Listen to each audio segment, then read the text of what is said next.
everyone, welcome to part 2. I'm just going to make sure we're recording. Okay, yep, we are recording. Welcome to part 2. So what you can see right now is some of bookshelves 2 and 3. So we have the top section of bookshelf 2, which is this one. Excuse me, and the top shelf bookshelf 3, which is this one. The plan at the moment is to focus on bookshelf 2 because the camera is in the most precarious position it has ever been in. So wish me the best of luck. I'm gonna try and film this and not have a heart attack because seriously, it's not in a good position. But hey, the pains that we go through to get the perfect shot, and it's probably not even the perfect shot, but it's the best that we can do right now. Okay, so let's take a look at what you can see so far on this shelf. So at the very top here, I have my Harry Potter collection, and at the end I have the very first book that I read, that I completed on BookTube, and then behind that I have an assortment of books, so we'll check that out in a moment too. But for the purposes of what you can directly see, I have the Harry Potter shelf at the top, all of my Harry Potter books. We're going to talk about something interesting to do with the Harry Potter books in a moment that contradicts what I was saying in the first part about other books. So we'll get to that. And then you can see this second shelf here. This is my LGBTIQ plus shelf. And aside from that white book that you can see all the way over on the left here, we basically go in a rainbow on this shelf. This is the only shelf where I do a rainbow, and I do it as an ode to the LGBTIQ plus community with the rainbow flag. So it's, not a coincidence. It's how I wanted to have it done. And then we have some other shelves. This bookshelf has, if we include the Harry Potter one, which is not an actual shelf, it's more the roof, but I try to use every shelf I can. So including the roof, there is 1, 2, 3, 4, 5, 6 shelves on my second shelf. And the sixth shelf I use as storage, so we won't be going there, but I certainly use all the other ones. Now, you can see here in this shot what I was referring to with... Okay, I'm going to use this spare tripod as a pointer, because why the heck not? Sometimes, we have to come up with things on the fly. So here we go. Okay, what I wanted to use this for is to show you the angle. Now that we're on the right angle, you can see that where this white shelf ends, that's what you can see. So what you're seeing right now of this second shelf is only half of it, because the other half is behind this white shelf, so you can't really see that. Okay. So up the top we have the Harry Potter, and this book on the end is, as I say, the first book that I completed on BookTube. Stuff behind it, we'll look at that later. We've already spoken about the LGBTIQ, but I don't know why, I just repeated what I just said. We will talk about shelves 3 and below in just a moment. I am enjoying holding this tripod stick thing way too much, by the way. It feels like a overly indulged teacher pointer in a way, but anyway, we will let that go. Alright, so I'm going to start off with the Harry Potter shelf and show you some things with my Harry Potter books. So let's do that. Okay, I'm really trying to get in as much as I can into the frame, and you can't really see Cursed Child that much, but it's there. That's all you really need to know, is that it's an unpopular opinion, but I actually did not mind Cursed Child. I know a lot of people had issues, and I know everyone aside from me calls it Cursed Child, but for some reason I call it Cursed Child. But I actually liked Cursed Child and what I call Cursed Child, so I do have it. But what I want to talk to you about specifically with these books are the editions that I have. Now, I spoke with the first shelf about how much I love my US editions of books and how hard they are for me to get. All of these Harry Potter books that you can see in the frame, they are all the UK editions. Why are they the UK editions when I'm just realising that I've placed Deathly Hallows and Half-Blood Prince out of order. honestly, it's way the wrong way around. But that's okay, who cares? The point is the editions. Why do I have the UK editions of Harry Potter when I talk all the time about how much I love US editions versus UK editions? Number one, it is nostalgia for me. I grew up reading these editions that you see in front of me. Not these specific books, though. Unfortunately, I went through a period in my life where I lost my Harry Potter books. So, that's unfortunate. That is what it is. And so I end up spending a lot of time and money trying to track down these ones. Not only are they the UK edition, but they are the original UK edition because Harry Potter is obviously incredibly popular and they've sold a lot of copies. So now they've made different editions. So I had to hunt to find the original editions of Harry Potter. Interesting to note, the first three books, Harry Potter and the in the UK edition, Philosopher's Stone, Harry Potter and the Chamber of Secrets, and Harry Potter and the, oh gosh, it's not really translating the camera, is it? No. Harry Potter and the Prisoner of Azkaban are in paperback. The rest are hardcover. If you're not counting Cursed Child, the rest are in hardcover. But these are the original UK editions. I love that I have them. And just wanted to make that point that as much as I go on and will continue to go on and on about how much I love US editions of books, if there is any series where I want the UK edition, it is the Harry Potter UK editions because number one, they are the nostalgia, and number two, they are the original edition. J.K. Rowling, as much as I don't talk about her on this channel, she, for all intents and purposes, she's the author of the series, is English. So her intention was to release the editions like this, and so that's what I wanted. All right, let's keep going. This book that you now see, this one, is The Replacement by Brenna Yovanov. This is the first book that I finished on my booktube channel. So we spoke in the last clip about Personal Demons. Personal Demons is the first book I picked up. I was doing a buddy read, for all intents and purposes, a buddy read with Personal Demons, and it took the entire month to read. So partway through Personal Demons, I picked up this book, The Replacement, and finished it before I finished Personal Demons. And that is why, just as with Personal Demons, I will never be able to part with The Replacement.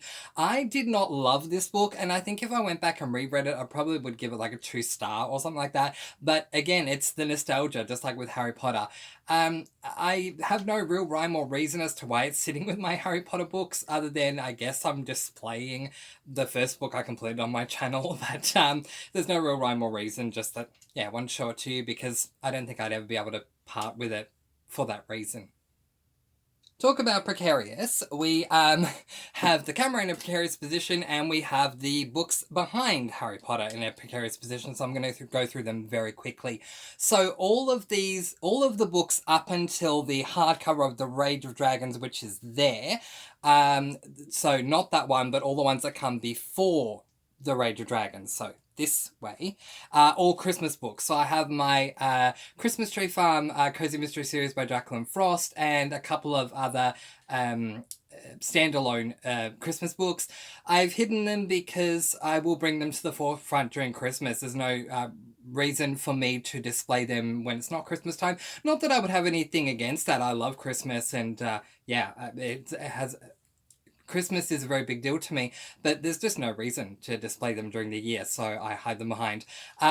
So next to Rage of Dragons, I just have some hangover. So that is books that just wouldn't fit where I needed them to fit in my bookshelf, so they're just sitting there. So we have Rage of Dragons, the Winter House, Caraval, the S.A. Chakraborty book, which is called The City of Bones, which is that brown one there. The City of Bones, City of Bones, is that what it's called? No, that's Cassandra Clare book. Yes, it is Cassandra Clare book. That one's called The City of Brass by S.A. Chakraborty. And the book that is slanting, that red one, is actually A Christmas Carol by Charles Dickens, and the little green thing that you can see that's, clipped to it is my reindeer antler headband thingy that you probably might remember from December. All right, I'm going to put the Harry Potter stuff and replacement back, and then we'll talk about the LGBTIQ+ section.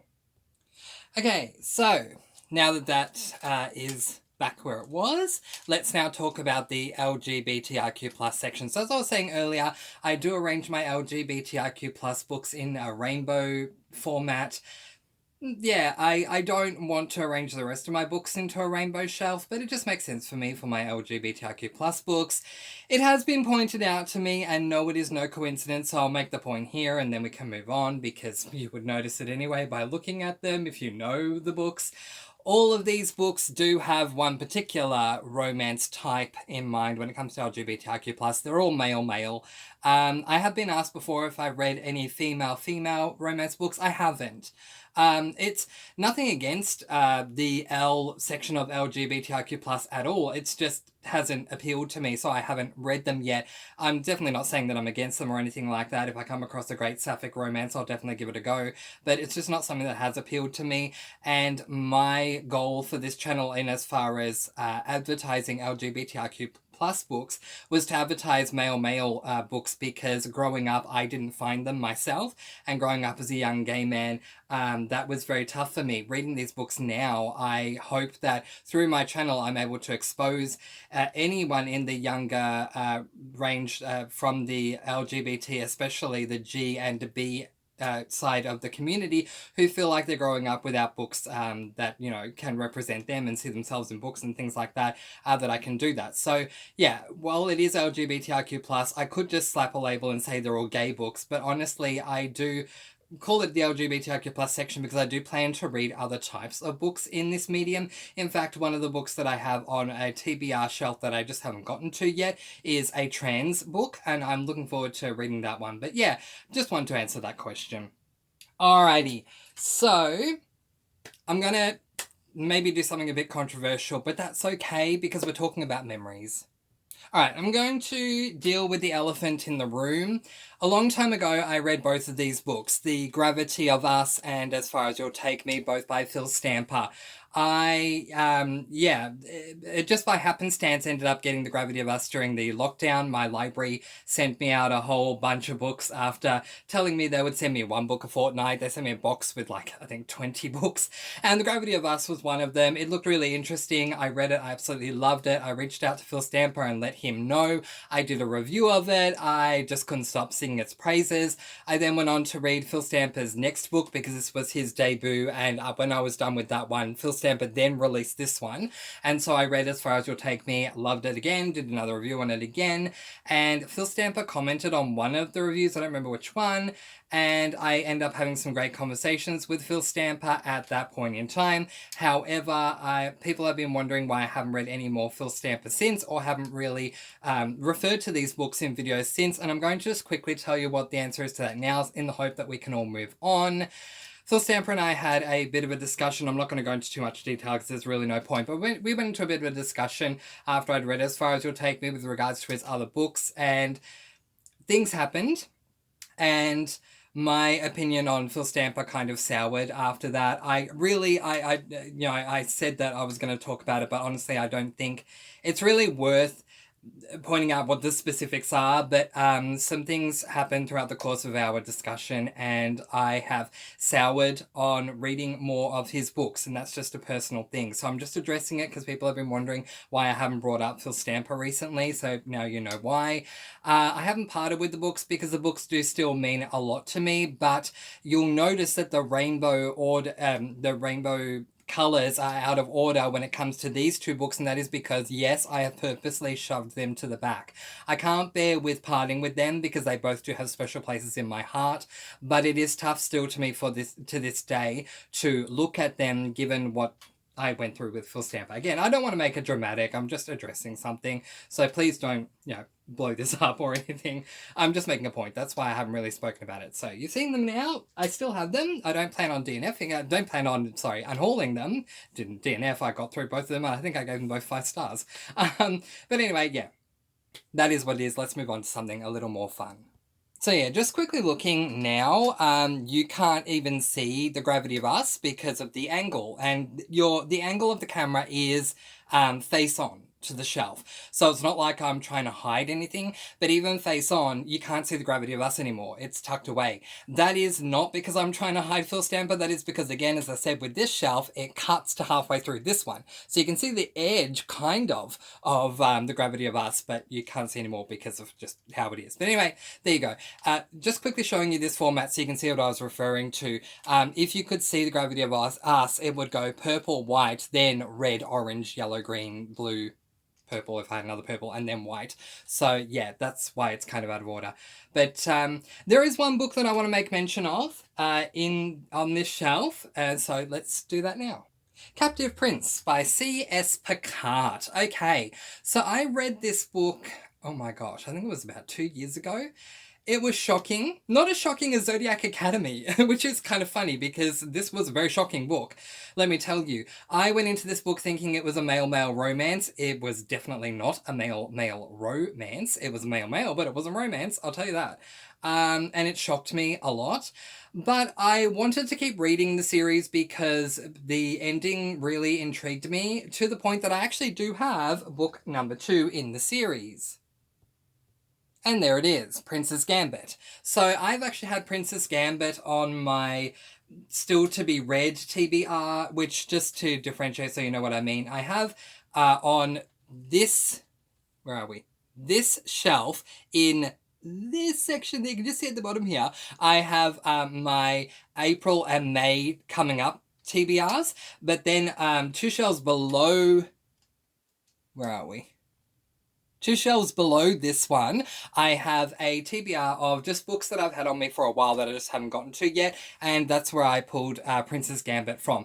So I've been planning to continue on with the series, it just hasn't happened yet, but every time I fully focus on my LGBTIQ plus section, all I can think is, oh my gosh, I need to read the next book in the Captive Prince trilogy. I think there's 3 books, and yeah, I just need to get to the other 2. But anyway, there you go.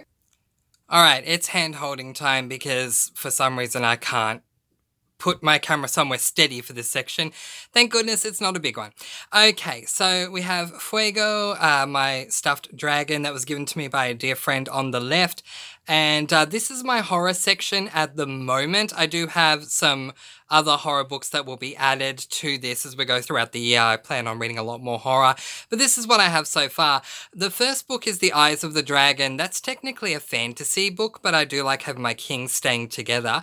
And then we have Misery, Pet Cemetery, and Into the Drowning Deep. I very quickly want to show you Pet Cemetery because while I did not think it was a horror at all, and I didn't like it, I kept it for the edition. If anything screams horror, that does. So while I wasn't a fan of the book, I do love the cover. I think it perfectly displays a horror and the horror in the book. So that's why I'm hanging on to that one. But that's my horror section. Okay, then we have my contemporary section. So this is a combination of different things. Straight romance / contemporary. I'm just pointing with my hand here because I'm a lot closer. So this book with the Fire on High is actually a culinary fiction. And Devil Wears Prada and Revenge Wears Prada, they are more just contemporaries as opposed to romance.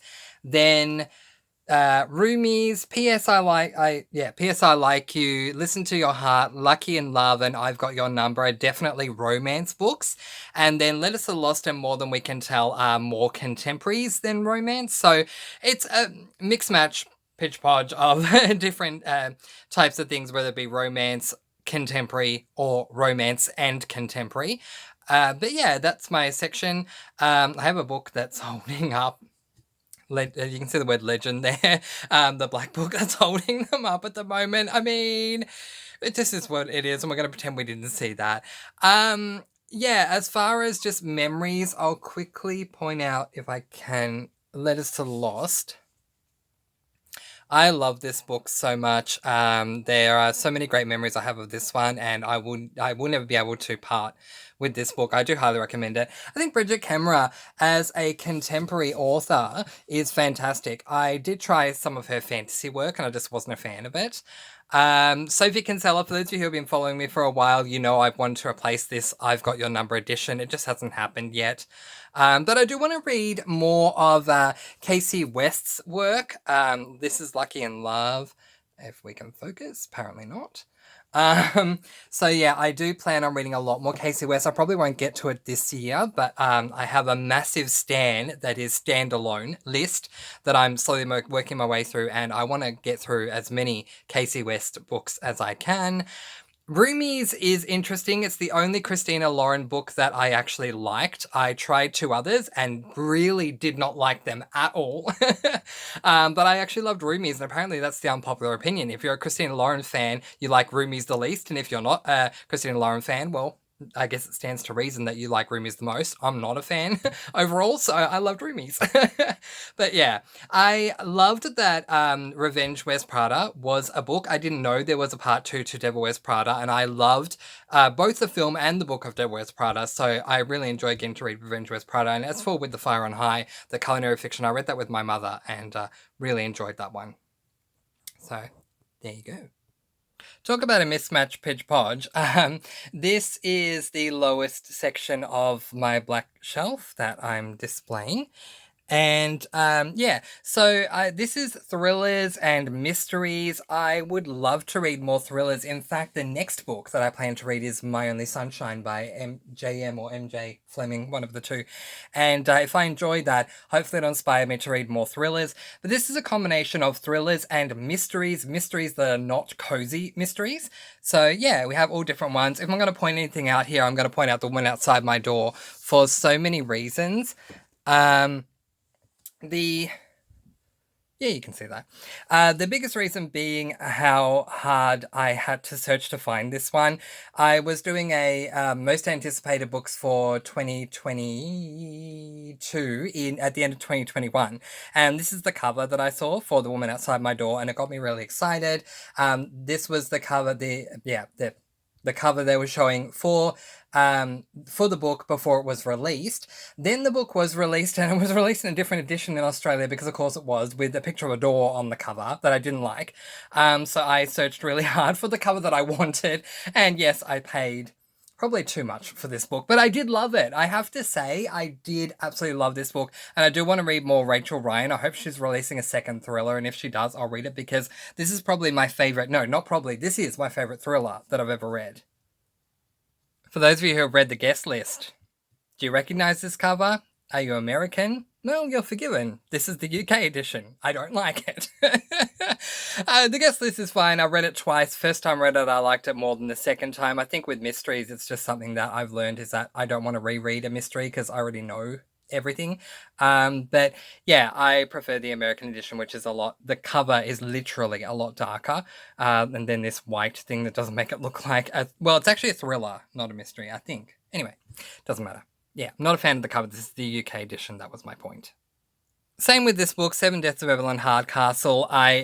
Which in America, not only was it given a different edition, it was actually slightly altered with the title. So in America, the edition is called The 7.5 Deaths of Evelyn Hardcastle, and with the UK edition, it's called The 7 Deaths of Evelyn Hardcastle.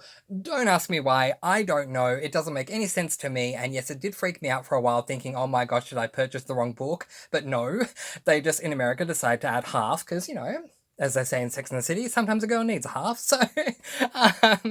yeah, good shout out to Carrie Bradshaw there. But yeah, I actually prefer the US edition of this book, but I haven't been able to track it down. But I actually don't mind this one. You can see the staircase there in what appears to be a mansion, and the backdrop for this mystery is a mansion. So it does still work, but I would still prefer the US one because the US cover is so gorgeous. I wish that I could get it.